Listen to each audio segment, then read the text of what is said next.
Welcome to the Artistic Finance Podcast, where we break down the wall between art and money.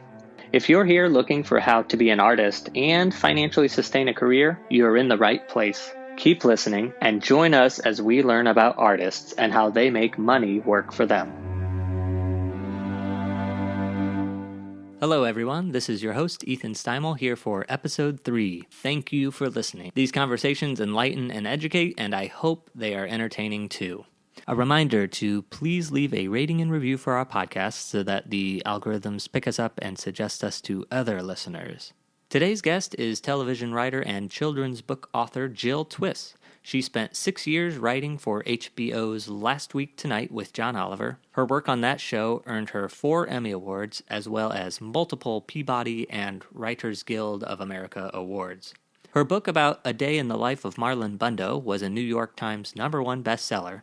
In 2019, she wrote The Someone New. With a lovable cast of characters, she is bringing that world back with her new book, Everybody Gets a Say, a book about voting. It is coming out in August and is available for pre-order now. Without further ado, let's get to our interview. Welcome, Jill Twiss, to the podcast. Thank you. It is an honor. This is April 29th, 2020, and we're amidst the coronavirus COVID-19 shutdown. Can you give us a 2-minute recap of your entire life? My name is Jill Twiss. I am primarily a comedy writer. I grew up all over the United States, mostly out west, Idaho, Utah, Montana, Nevada, Minnesota. I went to college in Virginia and thought that I was going to get into politics or go to law school. And then I freaked out. As I graduated, I auditioned for a children's theater company. I didn't know you could audition and not get cast. So I was like, great, I'm doing this. Luckily, I did get cast. I toured for about 2 years and decided to move to New York City to pursue an acting career in musical theater. I did that as I also started to work on my writing. I started doing stand-up comedy and realized that I had some luck and some skill in comedy, but I hated performing because I was scared all the time and I wanted to throw up every minute of the day that I wasn't on stage. And so I thought, hey, if you're not happier when people clap, maybe you are a writer. And so then I started to try to figure out how to become a comedy writer. And it took years. When I worked on writing jokes, I worked on meeting people who wrote comedy. And eventually, about 6 years ago, I was hired to be a writer for a show called Last Week Tonight with John Oliver, where I wrote for 6 seasons. During that time, I also started writing children's books, and I have written 1 book through the show called A Day in the Life of Marlon Brando, and 2 other books, one of which is coming out in August about voting, and it's called Everyone Gets a Say. Fantastic. So you didn't train in theater? No, not at all. I didn't know that. I just assumed you had. For people listening, Ethan and I know each other from doing summer stock theater together, where I was an actress, and he's just now finding out that I had no idea what I was doing. I've never been trained. So when I met you, you were an actor and a musician, like a performer. And looking back, it makes sense because you would pull pranks on people that would involve like letters and writing stuff. So, and then like thinking you were going to go into politics, it makes sense that you would be good at like writing things. No, my prankster career really paid off. Because I thought the writing thing just came out of the blue. I don't think it did. I think that it came out of the blue for me and literally no one else. When I was a kid, I found stories that I used to write. In college, I used to post stories on the inside of like bathroom stalls. It's weird now to go back and go like, oh, obviously I was always a writer. I was just extremely misled by the idea that I could do musical theater. There's nothing like quitting an acting career to realize that like, oh, there are people that were made to do that and you are not one of them. But no, that was not what I trained for. I had a music degree and a public policy degree, and my music degree was clarinet. It was not anything related to musical theater. This is all fantastic. Like I didn't know half of this. It's going to be a great interview. You're going to find out so much.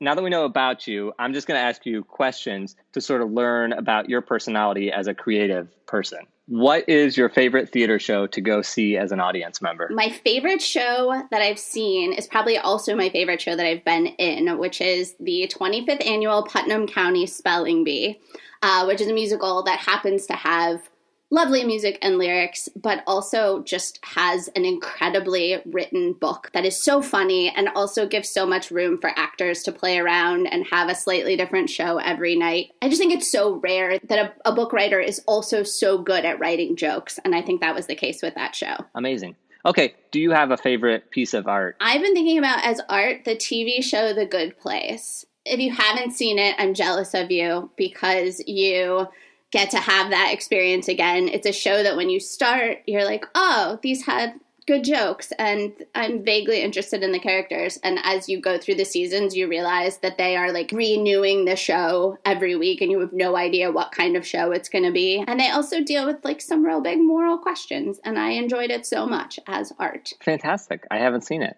I will add it to my list. I'll go see it. Do you have a favorite art book or maybe just a favorite book? I will be truly honest and probably disagree with a lot of other people. I don't do very well with those sort of real artsy, real like find your inner creative personality books. I think they're probably very good for some people, but I get exasperated. I really just want a book that's like, sit down, work harder, practice, you'll get better. I don't know what to tell you, which is not a great book, and I won't write it. I was trying to think of a book that might have helped me with comedy writing, and I actually thought of a book called I Killed, True Stories of the Road, which is not a how to do comedy book. It's a book that is the stories of just crazy and terrible things that happened to comedians when they were on the road. And it was a very fair and realistic portrayal of what it's like to be a comic on the road, which is like honestly not that great. You stay in these horrible apartments with like other weird comedians. You get paid very little. If there was anything that prepared me for a career as a road comic, which I did not have because I learned very quickly I did not want one, it would be that book. Amazing. I remember seeing when I was in college, I was at Missouri State University in Springfield, Missouri, and George Carlin came. And I was a very conservative upbringing. I had no idea who George Carlin was. So I go to see him, and it was his last tour, or maybe a second to last, but I went to see it, and it was amazing. But I was thinking, like, here's this guy, one of the most famous stand-up comedians ever, and he's coming to, like, our random college town, where he's, like, probably up to, like, 3, 4, 5 in the morning, and then he's going to, like, the next city, Kansas City or something like that. And I remember thinking, like, I would never want to be a stand-up comic. Yeah. I sort of thought ahead and was like, you know, I'm doing okay in stand-up comedy. I was doing like 6 or 8 shows a week in the city. I could get work out of town. And then I was like, what does the best case scenario for this look like? And I realized that like there was no scenario that involved me getting health insurance that did not involve me doing something other than stand-up comedy. Like, sure, eventually you could get a sitcom, but that's not stand-up comedy. Like, eventually you could get a writing job and you could get health insurance and you could, you know, but that's not stand-up comedy. Like, the best possible version of stand-up comedy at that time, which was before Obamacare, was you have no path to retirement or health insurance. And I don't need like a super steady life at all, but just kind of realizing that like the pinnacle of your success is still like a show that might go really poorly at any moment kind of made me go like, I guess I need a little bit of security. I guess I need something. Right. Do you, perhaps when you're working on a new book or something, where do you get your inspiration from? All over, because of course it depends on what I'm working on. But if I had one piece of advice that I could give people that motivates me or inspires me, it's watch or read incredibly bad versions of the thing you want to do. Read good stuff too, like really good work will inspire you, but I find that really good work often, especially when I'm working on something, will intimidate me. So like if I'm writing a musical and I listen to Hamilton, I'm like, well, I can never do that, and I become immobilized. But like if I watch the shittiest whatever version of the thing I want to do, I start to go, oh yeah, like I can do better than that. Like that guy put that out there. Like if he can do that, I can absolutely put out, you know, I was writing, sounds horribly negative, but it's incredibly effective for me to sit and look. I was writing a play and I would have these moments where I would go, like, who am I? to write a play. Like, what am I even doing? There are people that study this for years. They get graduate degrees in it. And then I like started reading some plays, and like, there's a lot of great plays, but like nothing inspired me more than like a terrible play that got published. And I could go, you know what? Like, if that play exists, I can write my first play. I absolutely love that. So in my college training or whatever, I had to draw and paint. I had to take classes, and I was never good at it. I tried. In theater, you have these giant drops, like a huge drop. So it's like a 30-foot by 60-foot wide drop, and people would have to paint them. This goes with drafting or anything, but where do you start? Like, a lot of people just like take a bucket of paint and just pour it on and like ruin the canvas, you know? But it's sort of like that same thing of seeing something that's not perfect. Like, you just have to make it work, however it's going to work. I think that there's, and everyone's different. Like, some people need to be edited and they need to be told to like, shut up and calm down and not put all their stuff out there. But I'm not one of those people. I'm a person who can get very into the rules and very into like, am I good enough to do this? And it's so helpful to me to see people who are much worse than I am, or they're not, and I have horrible judgment, which is fine. Lie to yourself. I don't care. Like, all you have to do is get something on the page, and then you can fix it.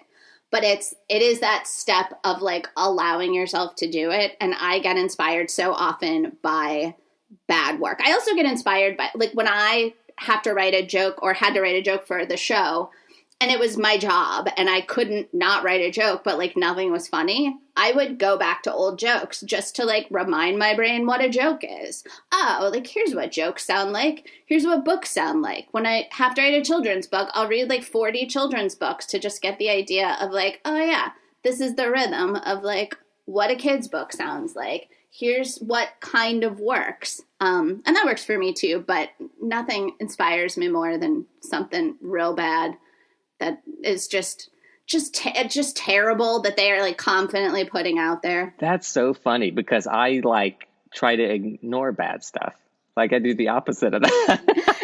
It's vindictive. I believe highly in, when I said I don't really like those artsy books, I think a lot of it is like they are not realistic for like what makes me produce work. If there was a book that was like, hey, here's some advice. Like, think about your ex-boyfriend and how mad he'd be if it turned out like you'd written a best-selling novel. And then I'll be like, that'll get me through 2 chapters.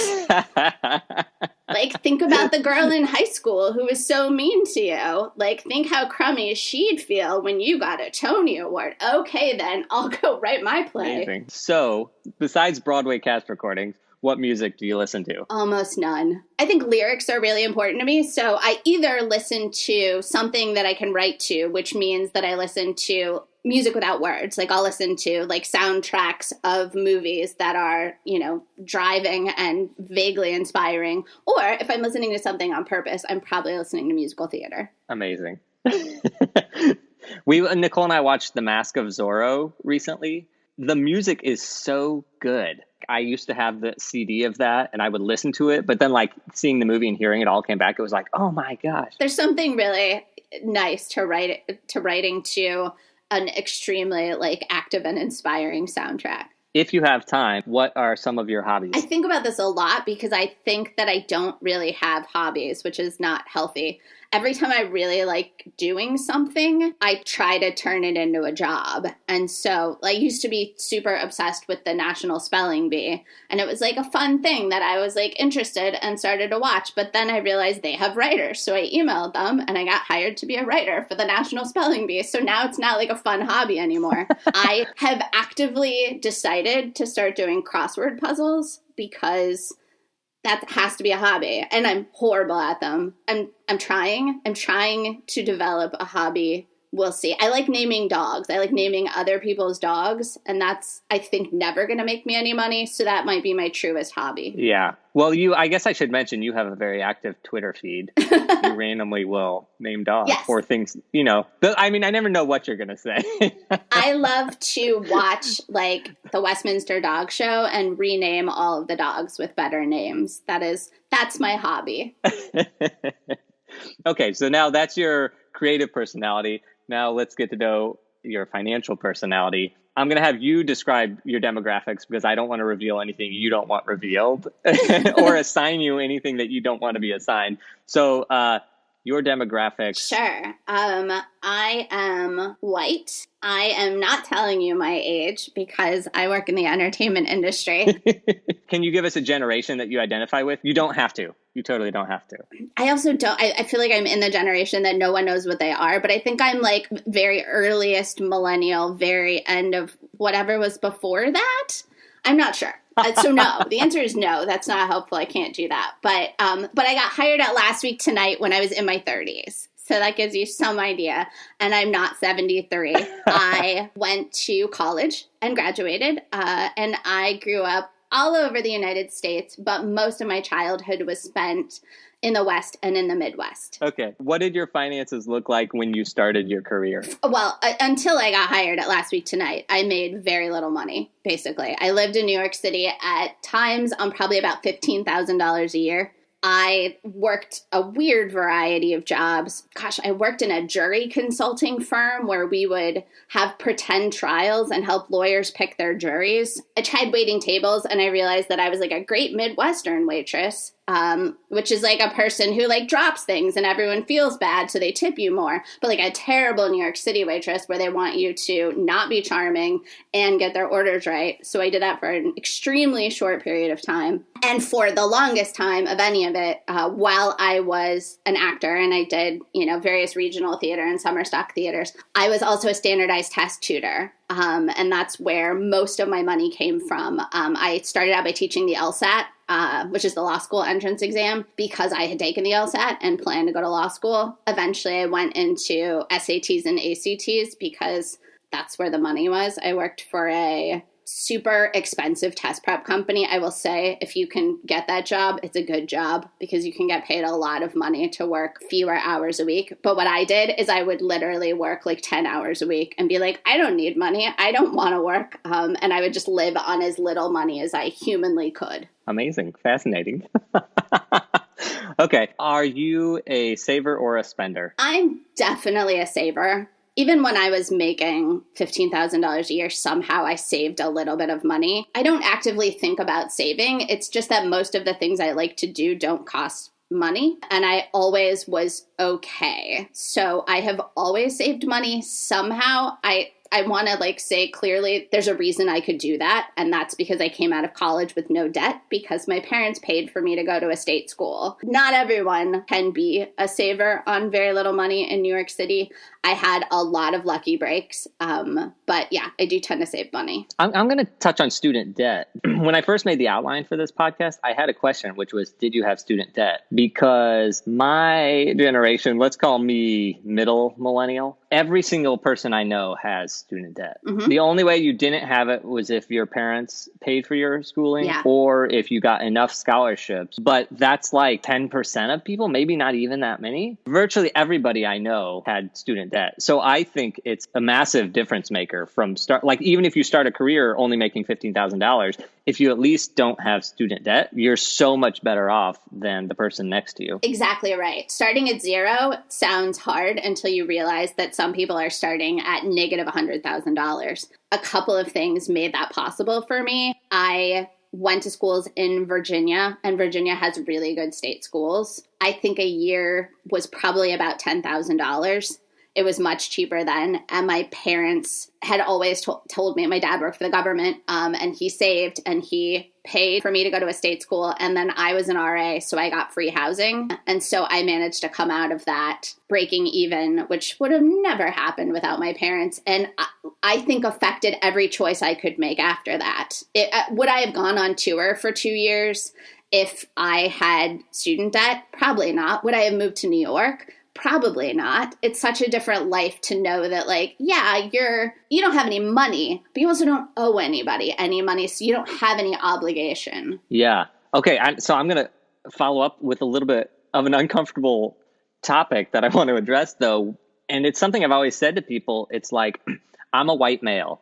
So even if I think I'm poor, et cetera, et cetera, et cetera, I have an easier life than a lot of other people, at least in the United States. Like going into theater, I'm not saying there's a minority problem and that most people are white or privileged, but I'm saying that. You don't have to say it, Ethan. I'll say it. Don't worry. Thank you. But it's like, would I have gone into theater?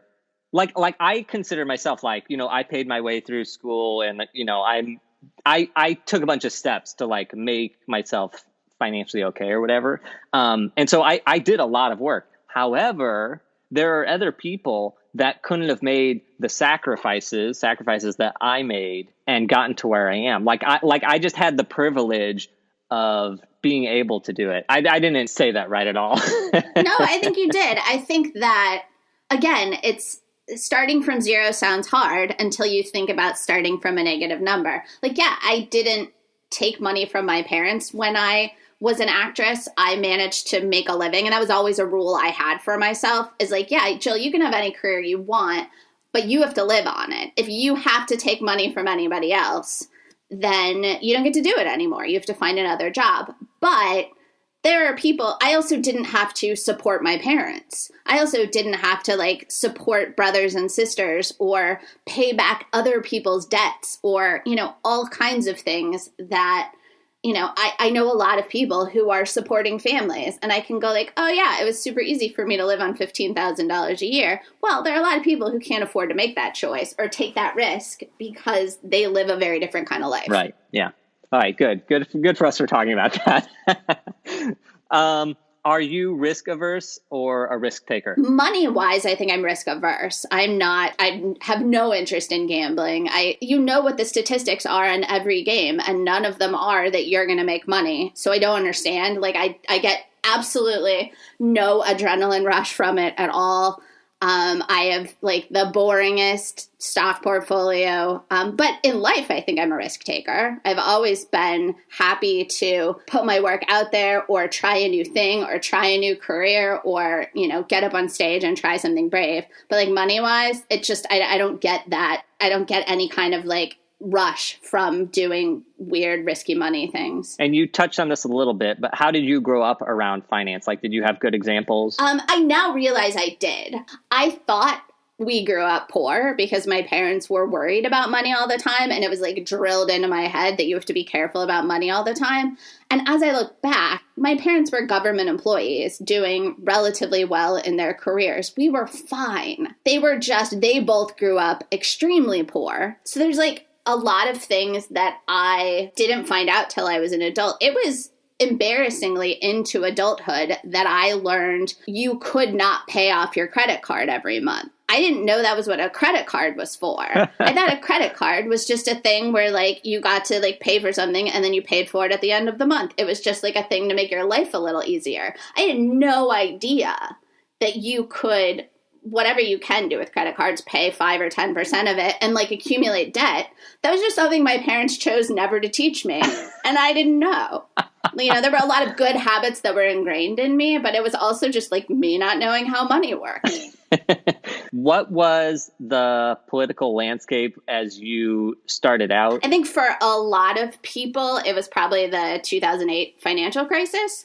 I had the advantage of being super poor then, so I had no money in anything that mattered, so I felt it not at all. I remember thinking like, whoa, everyone else is just a little more like me right now. Nothing in the stock market, nothing out there. But yeah. Do you think about money often, like on a daily basis? I mostly don't. I mostly never have, in that like I have mostly just always spent less than I had and been okay. The biggest worry about money is usually when I have to switch apartments. And in New York City, there are cheap apartments to be had, or at least cheap apartments you can share with people to be had, but they are so much work to find. So I feel like that's what I thought about money in the most, because that's what, you have to pay it every month. There's nothing you can do about it. I think about money more because of coronavirus than I probably ever have in my life, just because it is a thing where you have to start to think about like what's coming up. I've never thought or worried about not having a job, but you have to think like, oh, lots of people don't have jobs right now or aren't going to have jobs. So I think about it a lot, but it's not like a general source of my stress. Yeah. Like when you have excess money, if you do, where do you put it? I save it. I'm making it sound like I'm really like have a well-planned financial life, and I don't at all. It's more that I don't spend it than it is that I save it, because I'm actually really bad at getting it from my checking account into my investment account. But I don't tend to spend a ton of money. When I do, like I buy the food I want to buy. I don't buy a ton of other things. Here's the embarrassing thing that I do have. I like to buy experiences, or I like to spend money on like things like voice lessons, or, you know, if I've been thinking now, like I'd love to take piano lessons or something like that. And gym memberships. And a truly embarrassing thing about me, makes sense if I explain it, but it's not worth explaining it, is that I have 3 gym memberships. It's horrifying. It's embarrassing. And I should be like in amazing shape. And I do go to all 3 gyms. Not right now, but I do. But it's humiliating. I'm just going to ask you. I can cut it out. Yeah, explain it. Like, is it location based, which is why? There's one gym called Mark Fisher Fitness where I do training. So that's like I do lift heavy weights, whatever. But it's a 1.5 mile walk from my apartment. And there's no sensible way to get there by any other way than walking. So I'm not going to go there like 6 days a week. I go there once a week for training. I needed another gym closer to my apartment, or at least not 1.5 miles away from my apartment, where I could also lift heavy weights. So I joined another gym called the Mercedes Club. And then my apartment building actually has a gym. It just doesn't have any heavy weights. It's like treadmills and stuff. And they gave me a free membership this year to try to like make sure I stayed in the building. So I ended up with a heavyweights gym, a training gym, and then a gym in my apartment that I don't pay for, but I actually go to kind of a lot. So it's awful. I just don't know. Okay. All right. That makes sense. I think we've already answered this, but do you consider yourself bad with money or a money wizard? Definitely neither one, but I don't think I'm especially bad with money. You seem like you have a head on your shoulders. Have you used a budget? Never once in my whole life. Although I think that you're more able to just look up online how you're doing and make sure, you know, I remember watching like my parents balance a checkbook. That's not something I've ever done in my life, because you can just look and be like, oh, okay, I have this much money and I am not spending more than that. I sort of look at budgets sort of like the art book, like where you're like, I don't really like those artsy. I sort of like a budget to me. It's like, I don't know. It's just useless to make one because it's like always changing. And I've done like a money program that tells you where you spend your money. So you're able to look and be like, you're spending $42,000 on Starbucks or whatever. I'm not doing that, but someone might be. And I think that's interesting and relevant if you want to cut down on that thing that you're doing. But also, I kind of know what I'm spending. I'm aware. I am me. Right. I agree. What has been the best financial decision you've ever made? 2 of them are what I said, and they were not decisions that I made. One, no student debt, is one of the biggest things gifts I was ever given. 2, I pay off my credit card every month, and I always have. So I just got lucky by not knowing that I could borrow money through my credit card. The other thing, I regularly put money into index funds, which are basically combinations of every stock in the S&P 500 or every stock out there. So you don't have to know anything about stocks or pick and choose stocks. And they virtually always beat any hedge fund that's trying to pick stocks anyway.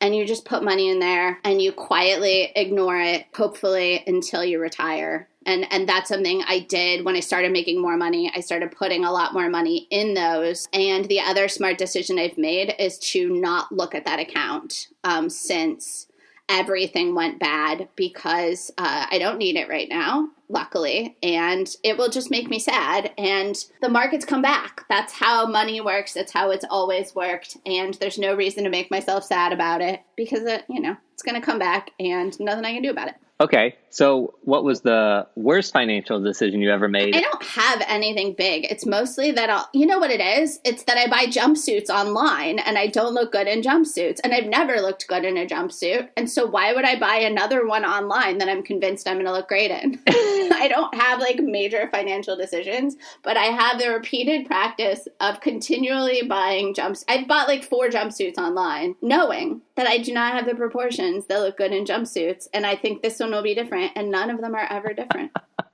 I'm expecting that no one will ever give me that same answer ever again on this podcast. Well, I would have told you about my 3 gym memberships, but I already blurted that out. Oh, okay. Fair.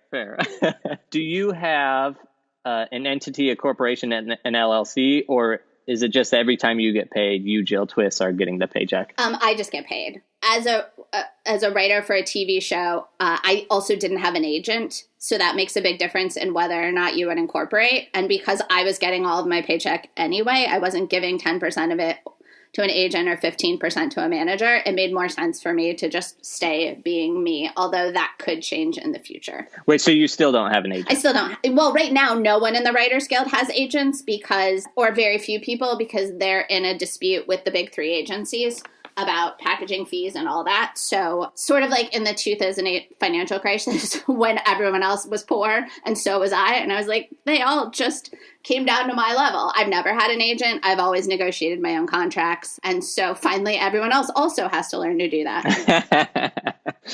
Okay. W-2 versus 1099 income. Sure. I mean, it's definitely going to change, and I'm sure will change drastically somehow because of what's going on right now.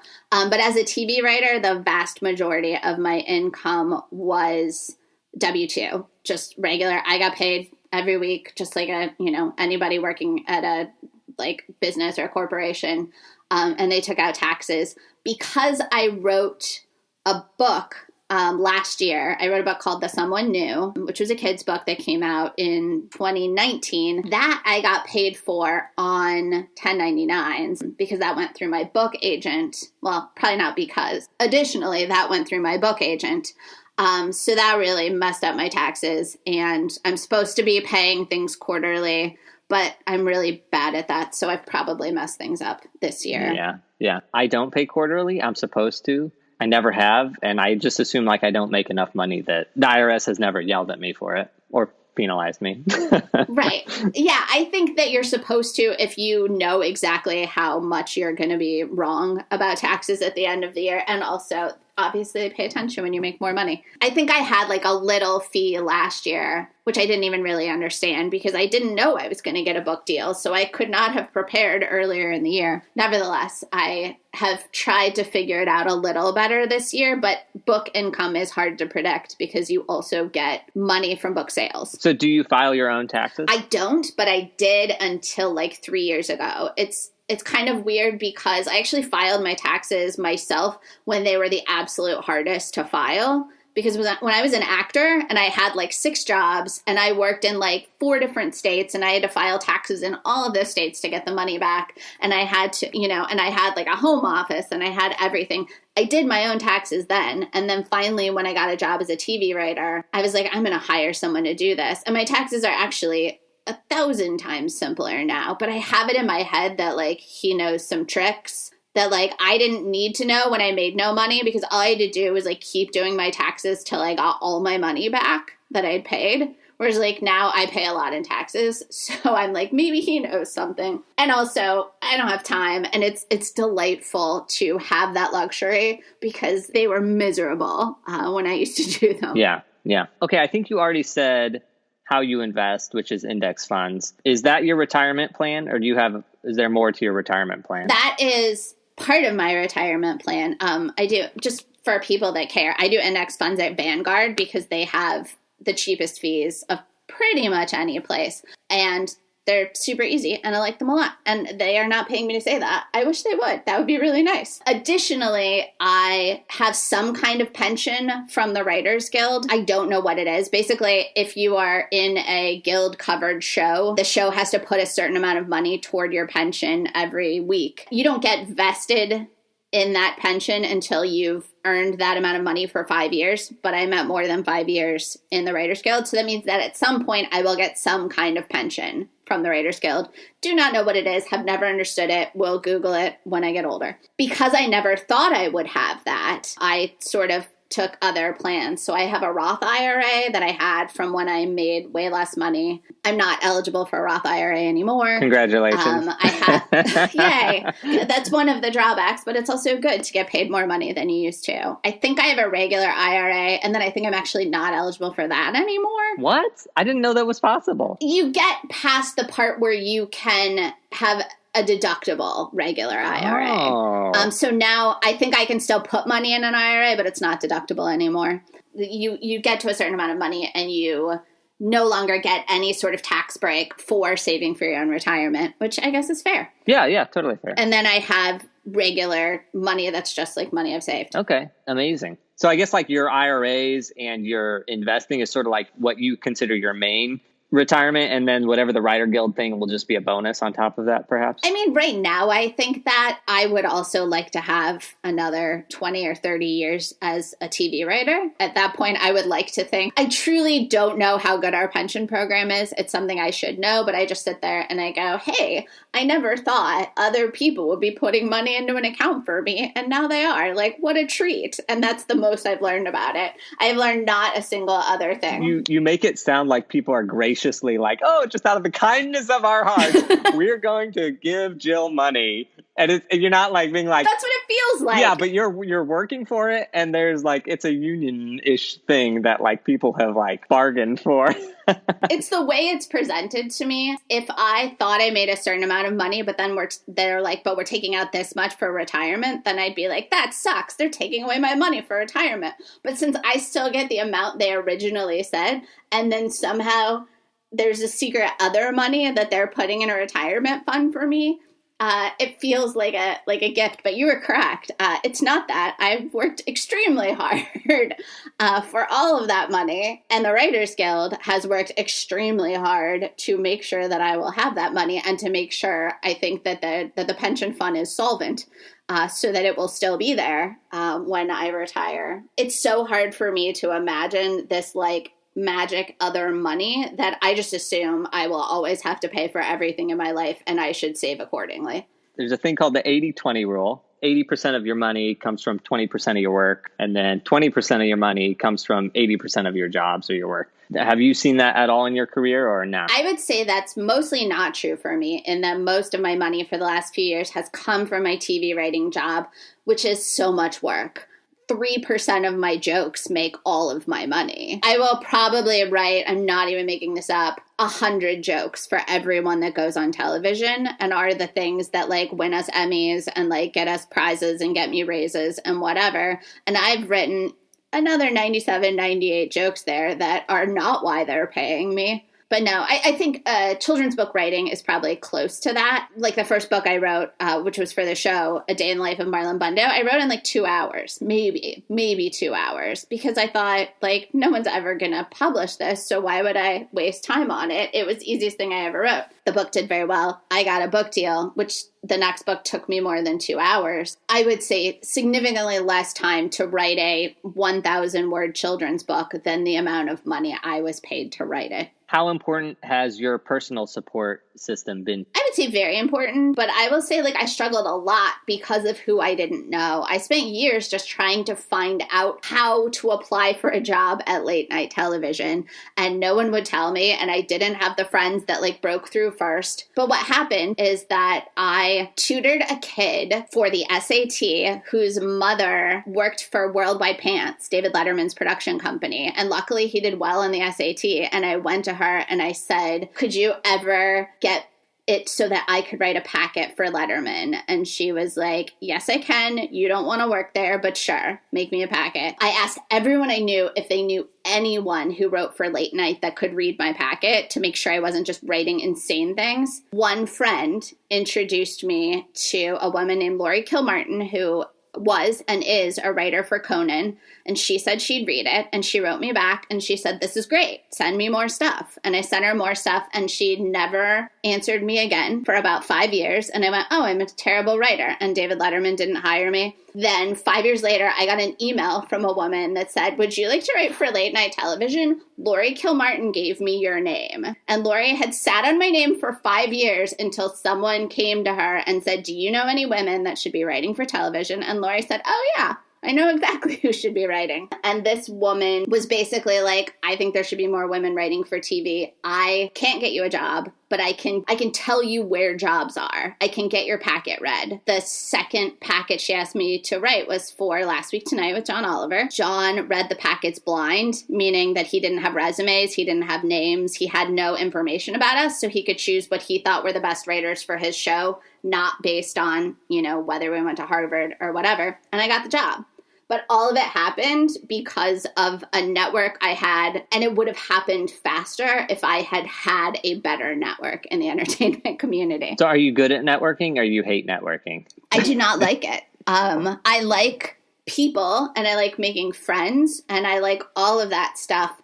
I hate asking for things. I will not do it. I hate asking for favors. I enjoy helping out other people. And now that I've been in a position to give other people information about shows that might be hiring or something, I like that a lot.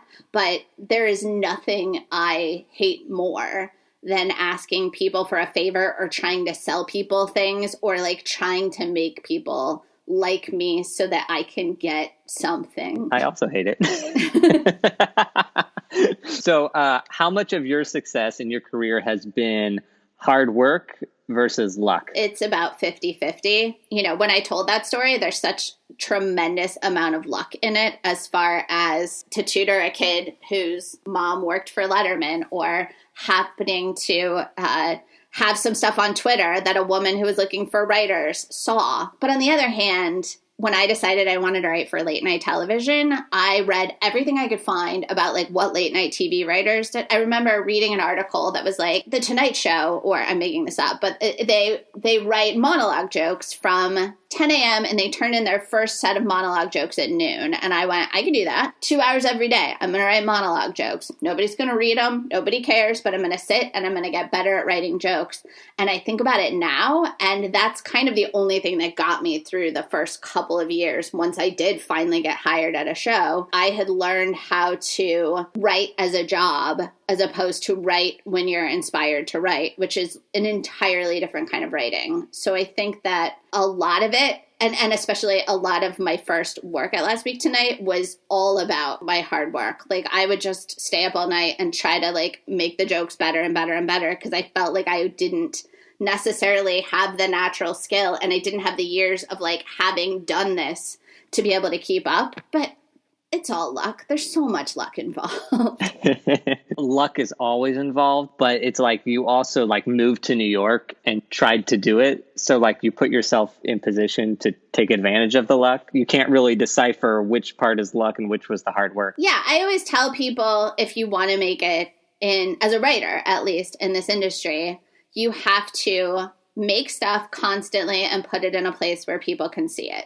Everything else, is not so much up to you, but, if you do that, someone will see it eventually. You just have to keep doing the work and making sure it's good and putting it out there. And it might take a really long time, but people will see it. All right. What is your financial goal for this year? I think my goal is just to not come out behind. I think if I could get through this year and be monetarily in a similar position to where I was last year, I would have succeeded greatly. Yeah. I feel like that's a lot of people are hoping for that goal. Do you have a personal goal for this year? Well, my personal goal, if we're talking in the year 2020, is very unrealistic, which is that I would like to get my play produced. Yes. I realized that in the year 2020, it might not. But a goal for me this year was to finish writing the play. And I did finally finish a draft of a play that I'm pretty happy with. A goal when theater exists in public places is to get my play produced. Yeah, that's a lot of our goals too. Now I'm thinking of all the plays that I'm trying to get onto their feet. And oh man, yeah, 2020, we'll see. Well, it was my show is about the Seneca Falls Convention, which was when it's a comedy about the Seneca Falls Convention, which was when women first asked for the right to vote in 1848. And it's a comedy because they all died and none of them ever voted. Good. But spoiler alert, that's the end of the show. It was important to me to get it done in 2020 because that was the centennial of 1920 when women got the right to vote. And suddenly that feels less like the focus of this year. So it's like, oh, well, you know what? It's going to be okay. If it happens in 2021, no one's going to not understand why it didn't happen this year. Yeah. What would your goal be if money was not an issue? Same goal, I think, to get my play produced. I'm sure money is an issue, but I'm so far from that. And I don't think like if I was a bazillionaire that I would just put it up myself, because I want someone else's judgment involved anyway. So I don't think things would change too much for me. What financial advice would you give yourself back when you started your career, and or would you give to somebody starting out now? Save something early. Everyone is like, save 20% of what you make, or you can say any number you want. If you can't save any money, you can't save any money if you don't have any money. But I will say that like, if you save money and then you can put it in index funds, the stock market over a few decades goes up a lot. And the earlier you can start saving, if you Google compounding interest and you really understand it, you become suddenly really excited and thrilled about how much free money you get just by investing when you're 23 instead of investing when you're 46. That was the thing that made me first open up an IRA. Okay, so when I was in college, you could get magazine subscriptions for like $3. You could get a magazine subscription for a year or whatever. I got one for Nicole's birthday. And while I was at it, I was like, oh, well, let me get Money Magazine. So I got Money Magazine. Each article or each magazine only has like 3 actual articles. Every time I would read the articles. And one of them said, like, if you want to be a millionaire by the time you're 60, do this. At age 18, start saving $10 a week. You know, it's just something like so low. And at the time I was like 21 already. And I was like, oh my gosh, I'm 3 years behind.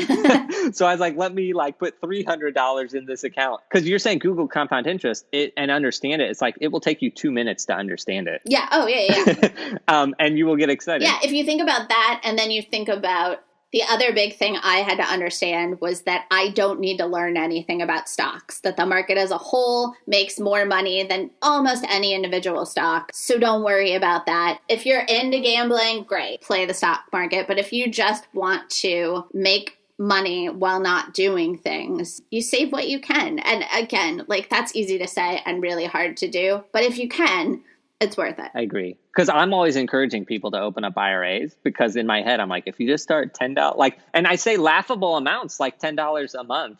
And people like laugh at me like, oh, so at the end of the year, I have $120.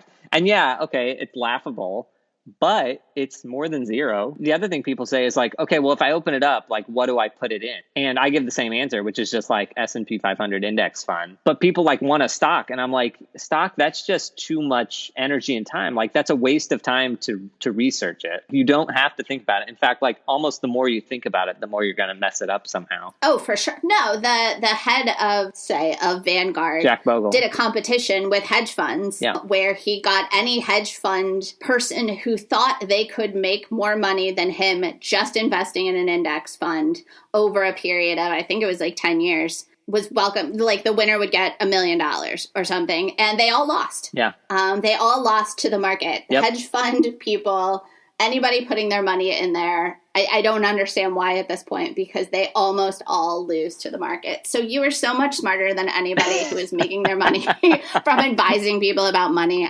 That's not really true. Not true at all.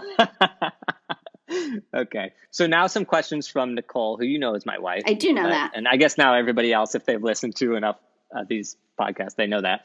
So she has questions from a non-theater person. Her first question is, why do a majority of theater people have no savings or retirement savings? Because they do not make very much money is definitely a part of it. But I also feel like some of it is the insecurity of not knowing what kind of money you're going to have later. So I think part of you is just like, let's just live on what I have right now. I can't think ahead.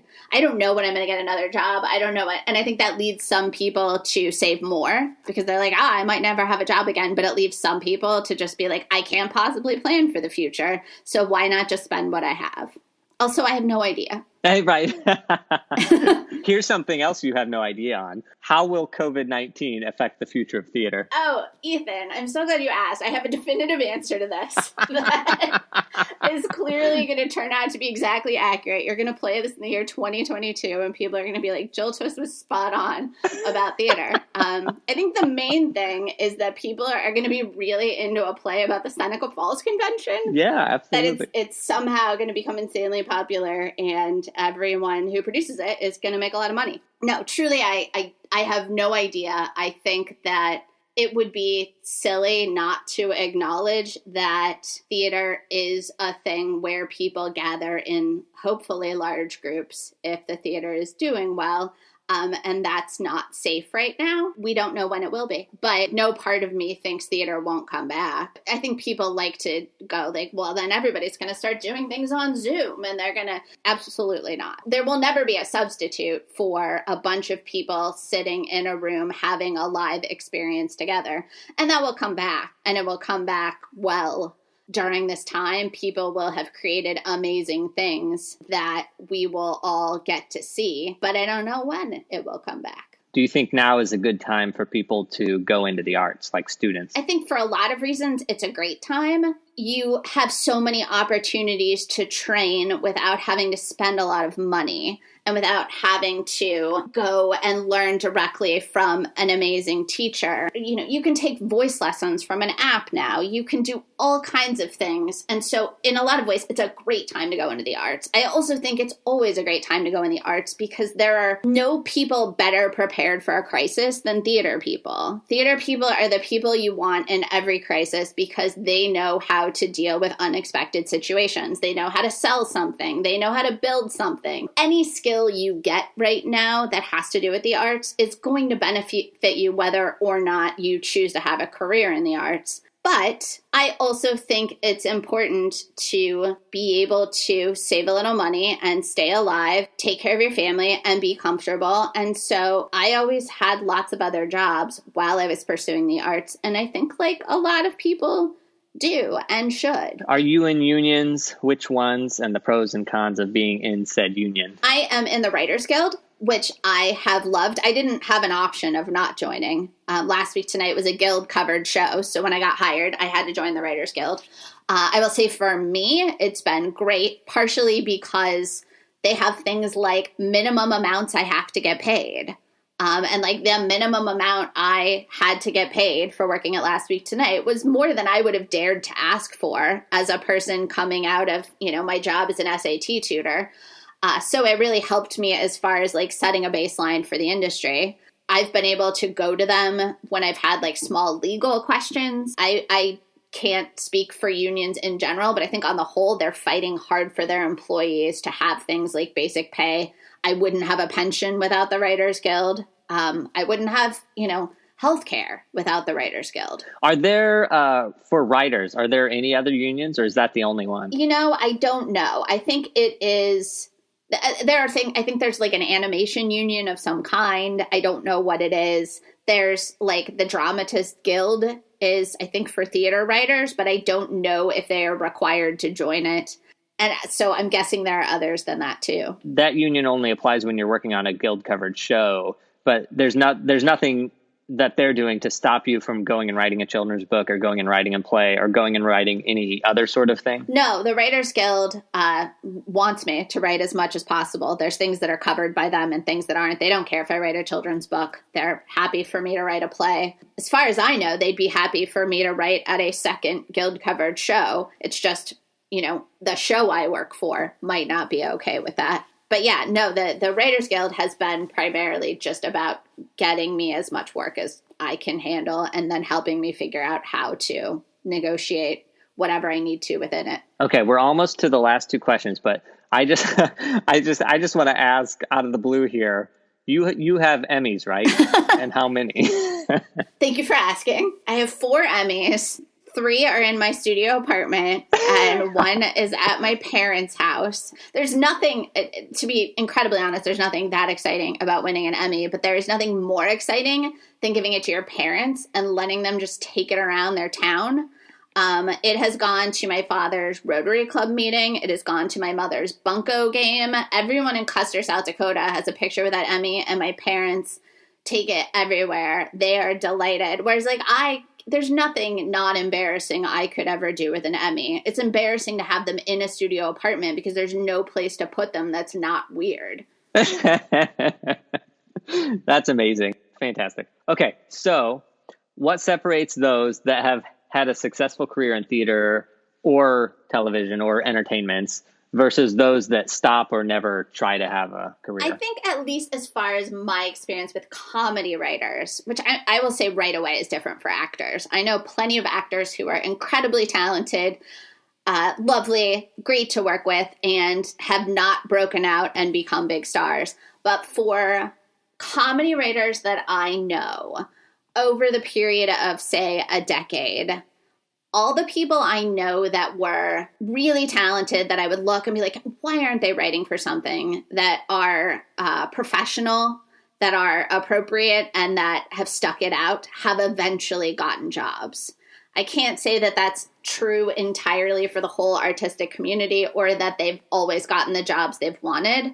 But even as I started to meet like Broadway stars and, I found they are mostly like incredibly professional, kind, like good to work with people. You hear like stories of divas, and I'm sure they exist, but I feel like the most of the people I've met who are really successful on Broadway or in TV are really just like pretty good people who are very professional and who you can count on to do their job on a regular basis in a good way. Yeah. Nice. Last question. Where can people find out more about you? Twitter, Instagram, whatever, under the name Jill Twiss, JILLTWISS. I'm going to say I'm the main Jill Twiss. There are other Jill Twisses, but like I think I have the first page of Google results now for my name, which is pretty good. I also just started a newsletter. Oh. So if you want to go to jilltwiss.substack.com, it's really mostly just me naming dogs and I talked a lot about Henry Clay this week and how I don't think he's very attractive. Google him. I don't know. It's worth it. If you're into that, I have a newsletter. That's amazing. Awesome. Fantastic. Okay. Well, Jill, this has been fantastic. Thank you so much for doing it. Thank you so much for having me, Ethan.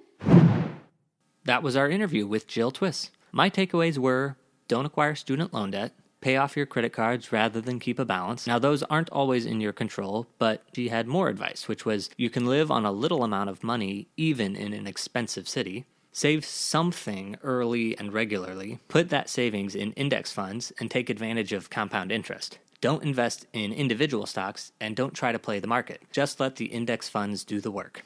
Now, those ideas of saving and investing in ETFs are well documented and made famous by Warren Buffett and the late Jack Bogle. But every financial advisor will say the same thing.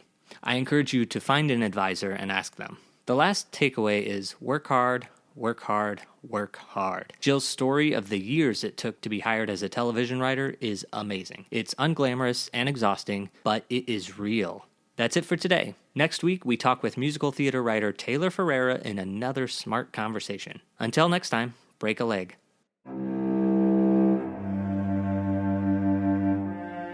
Thank you for listening to Artistic Finance. Find more information on our website, artisticfinance.com. Please subscribe to our podcast, and please leave a review so others can find us.